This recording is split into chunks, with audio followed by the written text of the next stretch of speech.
अपघात कधी कुठे कसा होईल सांगता येत नाही। आपण रस्त्यावर असतो, प्रवासात असतो, कधी कधी घराजवळ सुद्धा असतो, पण एका क्षणात सगळं बदलू शकतं। अशा वेळी फक्त एकच विचार मनात येतो, जर काही झालं तर आपल्या कुटुंबाचं काय? घर चालवणारा माणूसच अचानक गेला तर त्यामागे उभं राहणारं कुटुंब कोण सांभाळणार?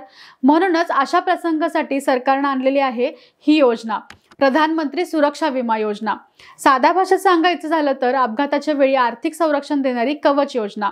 या योजनेत फक्त 20 रुपये वर्षाला प्रीमियम भरायचा आणि जर अपघातामुळे मृत्यू झाला किंवा पूर्ण अपंगत्व आलं तर कुटुंबाला थेट 2 लाखाचं कव्हर मिळतं आणि जर काही प्रमाणात अपंगत्व झालं तर 1 लाखाची मदत दिली जाते। एवढं सगळं फक्त 20 रुपयात, म्हणजे एका चहाच्या कपाच्या किमतीत आपण आपल्या कुटुंबाला आर्थिक सुरक्षितता देऊ शकतो। या योजनेचा लाभ घेण्यासाठी काही कठीण अटी नाहीत। 18 ते 70 वर्षाच्या वयाचा कोणताही नागरिक या योजनेचा लाभ घेऊ शकतो। ज्याचा बचत बँक खाते आहे तो यात सहभाग घेऊ शकतो आणि सर्वात छान गोष्ट म्हणजे एकदा अर्ज केलात की प्रीमियम दरवर्षी बँकेतून ऑटो डेबिट होतो, म्हणजे प्रत्येक वर्षी नवीन अर्ज करण्याची गरज नाही। योजना आपोआप सुरू राहते। थोडक्यात सांगायचं तर छोटा खर्च पण मोठा आधार, कारण अपघात टाळता येत नाही पण त्यानंतर कुटुंबावर येणारं आर्थिक संकट आपण नक्की कमी करू शकतो।